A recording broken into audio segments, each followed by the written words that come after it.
በዚህ ሰሞን በማህበራዊ ትስስር ገጾች የሶማሌ ክልል ርዕሰ መስተዳድር ሙስጠፌ ከስልጣን ሳልነሳ ኢትዮጵያ ትፈራርሳለች ብለዋል የሚል መረጃ በሰፊው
ባላቸው ምንጮች በኩል የመረጃ የተቀነባበረና የተሳሳተ መሆኑ ተገልጿል።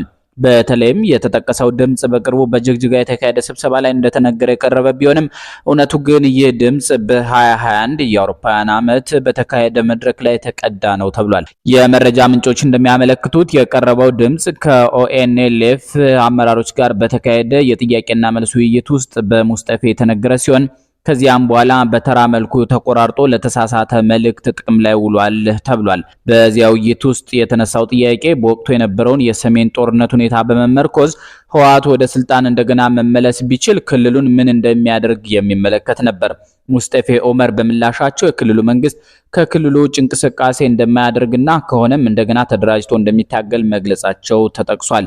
ነገር ግን የንግግር በአሁኑ ጊዜ ከተነገረበት አውድ በመቀየር ከስልጣን ከመነሳቴ በፊት ኢትዮጵያ ትፈርሳለች የሚል ትርጓሜ የተሰጠው መሰራጨቱ ተገልጿል። በተጨማሪም ከምርጫ ጉዳይ ጋር በተያያዘ የተሰጠው አስተያየት በክልሉ ያለው የፖለቲካ ባህልና መዋቅራዊ ችግሮች ምክንያት ፍጹም ነፃና ፍትሃዊ ምርጫ በአንድ ጊዜ ማካሄድ ከባድ መሆኑን እንደገለጹ ተጠቅሷል። እንዲሁም የተሰራጨው ድምጽ ከ2021 ዓመተ ምህረት መድረክ የተወሰደ መሆኑ ሲገለጽ ከ2026 ዓመተ ምህረት ወቅታዊ ሁኔታዎች ጋር መያያዝ አይቻልም ተብሏል። የአሁኑ የሶማሌ ክልል ርዕሰ መስተዳድር ሙስጠፌ የክልሉ ትምህርት ቢሮ ምክትል ኃላፊ በመሆን መስራታቸው ይታወሳል። በኋላም ከሀገር ወጥተው እንዲኖሩ ጫና ስለተደረገባቸው ከነቤተሰቦቻቸው በኬንያ ይኖሩ ነበር። ምክትል ርዕሰ መስተዳድር ሆነው መሾማቸው እስኪሰማ ድረስ ሙስጠፌ በተባበሩት መንግስታት ድርጅት የሶማሊያ ሰብአዊ ጉዳዮች ማስተባበሪያ ቢሮ ላይ በመስራት ላይ ነበሩ። ከሀገራቸው ከወጡ በኋላ የህፃናት አድን ድርጅት ዩኒሴፍን ጨምሮ በተለያዩ ዓለም አቀፍ ድርጅቶች ውስጥ ሰርቷል። አቶ ሙስጠፋ የተወለዱት የሶማሌ ክልል መዲና ከሆነችው ከጅግጅጋ ከተማ 200 ኪሎ ሜትር በምትርቀው አዋሬ የተባለች አነስተኛ ከተማ በ1964 ዓ.ም ነው። ትምህርታቸውን በደገ ሀቡርና በሐረር የመድኃኔዓለም ትምህርት ቤቶች የተከታተሉት ሙስጠፌ ከአዲስ አበባ ዩኒቨርሲቲ የመጀመሪያ ዲግሪያቸውን በኢኮኖሚክስ ትምህርት አግኝተዋል። ሁለተኛ ዲግሪያቸውን በተመሳሳይ በኢኮኖሚክስ ከለንደን ኢምፔሪያል ኮሌጅ በተልእኮ ትምህርት ያገኙ ሲሆን ቀደም ሲል የሶማሌ ክልል ትምህርት ቢሮ ምክትል ኃላፊ እንዲሁም የዶክተር አብዱል መጂድ ሁሴን መምህራን ማሰልጠኛ ማዕከል ኃላፊ ሆነው ሰርተዋል። የእሳቸው ሰሞንኛ መገንጠል የሸተተው ወሬ ከተናፈሰ በኋላ ከጻፉ አካላት መካከል ጥላዬ ያም ያለበት። ጥላዬ እንዲህ ይቀጥላል። መሐመድ ዚያድ ባሬ ታላቋ ሶማሊያ ብሎ ሰይፍ ከመምዘዙ በፊት እንዲያውም እሱ ከመወለዱ በፊት ሶማሊያ የብሪታንያና የኢጣሊያ አስተዳደር ስር ሳለች የሶማሊያን ዳር ድንበር ለማስፋትና ከአውሮፓውያኑ ጋር የተፋለሙት መሐመድ አብደላ ሐሰን ናቸው። ማህበረሰቡ በክብር ሰይድ ይሏቸዋል። በሚወስዱት እርምጃና ለየት ባለው ሳቢያቸው እንደብድም ተቆጥረው ዘማድ ሙላህ ተብለዋል። ገጣሚ፣ አዋቂ፣ መንፈሳዊና ፖለቲካዊ መሪም ናቸው።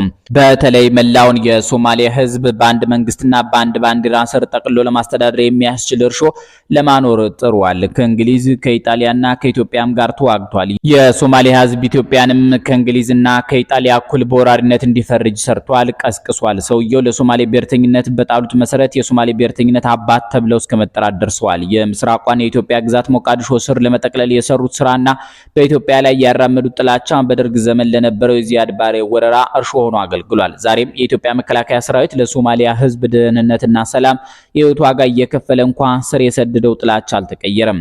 በእርግጥ ከኬንያ ውጭ ያሉት የኢትዮጵያ ጎረቤቶች ከፖለቲከኛው እስከ ተራ ህዝብ ኢትዮጵያ ላይ ጥላቻን የሚያራምዱ ሲሆን የሶማሊያ ደግሞ የከፋ ነው። ይህ በእንዲህ እንዳለ የጸረ ኢትዮጵያ ትርክት መሐንዲሱ የብዱ ሙላ ሐውልት በሞቃዲሾ ቆሟል። ይህ መሆኑ የሚጠበቅ ነው። የሚገርመው ወዲህ ነው። ኢትዮጵያም ለጸረ ኢትዮጵያ ሰውዬ ጉልህ ሐውልት ተክላለች። ያውም ኢትዮጵያነት የኩራቴ ቁርሴ ራቴ እያለ ከሰሜን ጭብጨባ ሲሸመት በነበረው ሙስጠፋ መሐመድ። መቼስ እንዲህ አይነት ነገር ከኢትዮጵያ ውጭ ሌላ አገር አይታሰብም። በጅግጅጋ የኮሪደር ስራ ምክንያት ሐውልቱ ከቦታው ተነስቶ ነበር። በቅርቡ ግን ይበልጥ ጎልቶ እንዲታይ ተደርጎ ከጠንካራ መፈክሮቹ ጋር ተመልሶ እንዲቆም ተደርጓል። በሌላ አነጋገር ፕሬዝዳንት ሙስጠፋ እኔም የብዱ ሙላህ ልጅ ነኝ እያለ ነው። የኢትዮጵያ ሶማሌ ክልል የሚለውም የክልሉን ስያሜ ቀይሮ ከስያሜው ላይ የኢትዮጵያ የሚለውን ቆርጦ ሲጥልስ ምን እያለ ነው? አሁን ሞቃዲሾና የኛዋ ጅግጅጋ በሐውልት ተጠቃቅሷል። እውነት ለመናገር ከሰሞኑ ሙስጠፋ መሐመድ ካስፈለገ እንቀየሳለን ብሏል መባሉ አይገርምም። ለሙላ ሐውልት ከመትከሉ በፊትም ከክልሉ ባንዲራ ላይ ግመል ፍቆ ሞቃዲሾች የወል ምልክታችን በሚሉት ኮከብ ሲተካ በአራዳ ቋንቋ የሚፈልጉትን እየተናገርክ የምትፈልገውን ትፈጽማለህ እያለ ነው። ለማንኛውም ኢትዮጵያዊት ጅግጅጋ ለነ በዛብህ ጴጥሮስ፣ ለነ ሁሴን ጎበና፣ ለነ አሊ በርኪ ሐውልት ማቆም ሲገባት ለጸረ ኢትዮጵያ መሐንዲሱ ሐውልት ሰርታ ተመልከቱልኝ ከማለት በላይ ተቃርኖ የለም። ወይ አንቺ ሀገር አያንቺ ነገር። ለሰሞነኛው የሙስጠፌ ወሬ መጋጋል ተጠያቂ የተደረገው ተቋም የያየሰው ሽመልስ ተቋም የሆነው ኢትዮ ፎረም ነው። ግርማ ሰይፉ ማሩ ከዚህ ተነስተው ቀጣዩን ብለዋል። ለያየሰው ሽመልስ ቅጥፈት የምስራቅ ኮከቦች ምላሽ ይላል ርዕሳቸው። ያየሰው ሽመልስና ጓደኞቹ እጅግ በጣም ጥሩ ፖለቲካ ልቦለድ ደራሲዎችና ተራኪዎች ናቸው። ልቦለዳቸው ታሪክ ቀመስ ጭምር ነው። አንድ ጭብጥ ይዞ በሱ መካከል የሚጠሉትን መንግስትና የመንግስት ሹም ወይም አንድ በእነሱ መስመር ያልተሰለፈውን የሚያብጠለጥሉበት ነው። ተረካቸውን ሁሌ ሰማለሁ። አጠር ብሎ ፍሰቱ የማይጎረበት አንድም ግን የእውነት ፍሬ የሌለበት ተረት ነው። የኢትዮ ፎረም ተረት ስትሰሙ እንደኔ ከሆናችሁ መልእክቱን የማታውቁትን የሱዳን ወይም የሌላ ሀገር ሙዚቃ እንደመስማት ነው። ፍሰቱ ይመስጣል። የማዝነው ይህን ችሎታ ለቁም ነገር ለሀገርና ህዝብ በሚበጅ ጉዳይ አለመዋሉ ሲሆን ለቁም ነገር ቢያውለው ደስታው የሁላችን ይሆን ነበር። ግን ያየሰውና ጓደኞቹ አብይ ላይ ቄም የቋጠሩበት በደህንነት መስሪያ ቤቱ ቅርብ ክትትልና መረጃ ቀባይነት በደብረ ጽዮን ትዕዛዝ በቀጥታ ከቴሌ በሚሰጥ የፋይናንስ ድጋፍ ይንቀሳቀስ የነበረው ኤኤንኤን የተባለው ቴሌቪዥን ጣቢያ ባልተጠበቀ ሁኔታ ሲዘጋ ነው። ምናልባት አብይ አህመድ ለመጀመሪያ ጊዜ ሚዲያ ላይ ጨከን ያለ እርምጃ የወሰደበት ነው። አጋጣሚው ደግሞ በእግር ኳስ መካከል መላው ኢትዮጵያ ወጣት በስሜት ባለበት ወቅት የተላለፈ የሐሰት የሰው ግድያ ወይም ጭፍጨፋ ዜና በሰበር ማስተላለፉ ነው። ይህ ሚዲያ አሁን ያየሰው የሚሰሩትን ለተመለከተ ጥቂት ቀን ቢሰጠው ያለምንም የኃላፊነት ስሜት ሩዋንዳ በኢትዮጵያ ላለማስደገሙ ማረጋገጫ መስጠት አይቻልም። ያየሰው እዚህ ሚዲያ ውስጥ ሲሰራ የሚከፈለው ክፍያ በዛን ወቅት ምናልባት 20 የኢቲቪ ጋዜጠኞች ቢደመር ያገኙትም ነበር። ይህን ንዴት ታቅሉን ያሳተው ያየሰው በተለያዩ ሚዲያዎች የዞረ የሐሰት ትርክቱ የሚነዛ ሲሆን ዋንኛ መገለጫው በአገር ውስጥ ያለ በጋራ የምንጽፍበት መጽሔት ነበር። ትኩረቱም የውጭ ግንኙነት ኩስመና የሚል ነበር። ይህ የውጭ ግንኙነት ኩስመና ርዕስ ከቅርብ ጊዜ ድረስ ባርባዶስ ጠቅላይ ሚኒስትር ተለምነው መጡ እስከሚለው እየወረደ ሲሆን በዚህ ዓመት ግን አጠናክሮ ሊገፋበት አልቻለም። እኛም ሙድ ከመያዝ ውጭ ብዙ አላራገብነውም ነበር። እርግጥ ነው የቱርኩ ፕሬዝዳንት የመጡት አብይን ሊቆጡ ነው ብሏል በቅርቡ። የሰሞኑ በዚህ ጉዳይ ያልተሳካውን በሙስጠፌ በኩል ከች ሲል የምስራቅ ኮከቦች የሰጡት መልስ ከበቂ በላይ ነው። ሞኝ ካፈርኩ አይመልሰኝ ስለሆነ ይህን ጉዳይ ጣል አድርጎ ሌላ ቅጥፈት የተሞላበት ድርሰቱን ይቀጥላል። ግፋ በሉት። የምስራቅ ኮከቦች ለያየሰው ሽመልስ የወረደ ድርሰት በመረጃ የተደገፈ ምላሽ ስለሰጣችሁ እናመሰግናለን። አትክልተኛው የደሴቲቱ ነዋሪ ግርማ ሰይፉ ማሩም ጨርሷል። እኛም ተሰናብተናል። ሰላም ይስጥልን።